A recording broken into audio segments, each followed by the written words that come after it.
Before you pour months or even years into building skills in a system, ask yourself this: is the system even worth building in?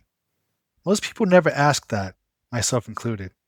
They jump in, grind hard, and later realize they were climbing the wrong mountain. What they should have done first is reverse interview the system. Screen it like it's applying to work for you. Let's change the approach. Before you invest in skills within a system, screen the system itself. A bad environment will waste your energy, your time, and your talent, no matter how good you are. You can hustle, level up, and still lose if the game is rigged. Let me share with you how I screen every system before I commit. First, do I actually enjoy the task inside the system? If you enjoy the work, failure stings, but you grow. Hate the work, you lose twice doing it drains you, and the outcome still lets you down. Second, can I extract real value from it? Not fake metrics, not status games.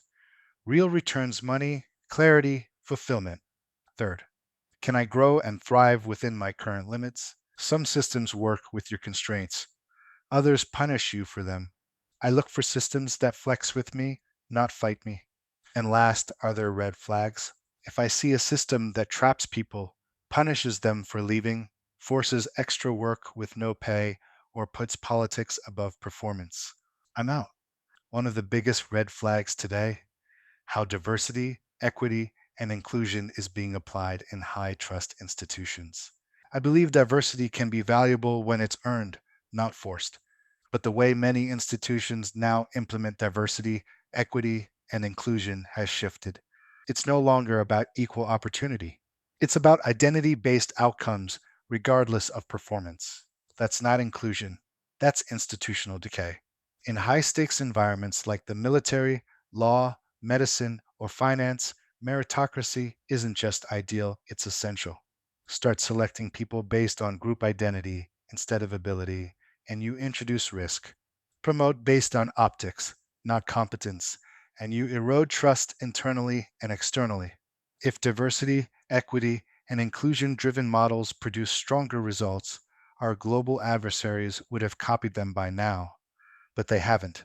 China and Russia, both authoritarian, yes, but also highly pragmatic, have not adopted diversity, equity, and inclusion frameworks in their military or strategic sectors.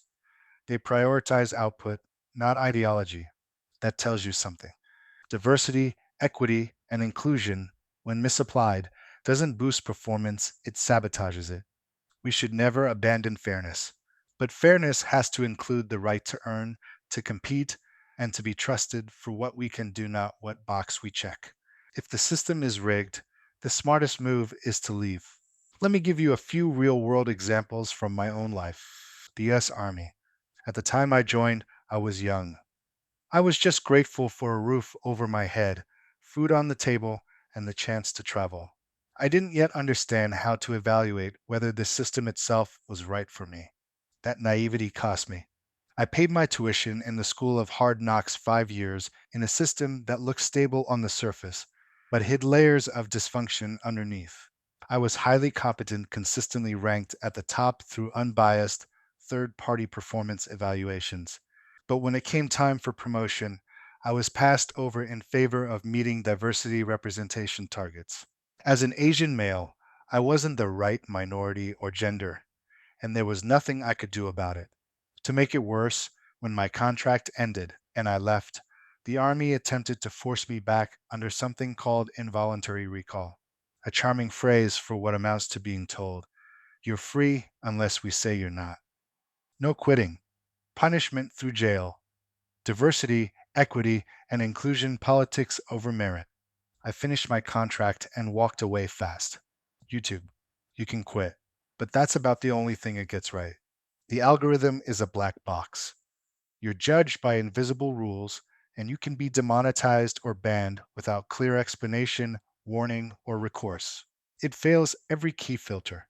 Unstable rewards ad revenue keeps shrinking, while priority goes to celebrities and corporate media. What works today might get buried tomorrow. And yes, your channel can be shut down without full disclosure. No real growth your subscribers aren't truly yours. Your reach can be throttled without notice. You build an audience, but you don't own the connection. Truth gets punished, shallow hype outperforms honest depth. Make 10K in 10 minutes gets pushed. Build slowly, work hard gets ignored. And the side effects are real. Watch enough of that content, and you start thinking you're broken for not getting instant results. It fills your head with noise and replaces truth with dopamine. I still use it, but only to post legacy content for my family and help others find real value. No clickbait, no games. I stopped chasing views and started telling the truth. Game development on Steam. Transparent, no forced politics, low interference, pure creativity. This system fits. It's greenlit. The right system will multiply your strengths. The wrong one will drain you dry. That's why I'm building a mental framework called Sovereign OS. It's how I filter systems, guard my time, and invest only in what returns real value. Piece by piece, I'm putting it together, not theory, just hard-won lessons. When it's ready, I'll leave a link in the description so you can explore the full system for yourself. In the meantime, you can read this post and others like it on my Substack at upgradehermit.substack.com. It's where I share deeper breakdowns and behind the scenes insights I don't post anywhere else. Check it out if you want to go further than the algorithm allows, because you won't find this in your feed by accident. That's why I built Upgraded Hermit, to escape rigged systems and build in peace. If that's your path, to subscribe. And hit the link to read the full post. Now that you know what systems to avoid and what to look for. Watch the next video to learn a method that gives you the closest thing to a guarantee for thriving inside the right system. But it comes with consequences most people never see coming, and almost no one is prepared to handle. Stay sharp, stay hidden, build free.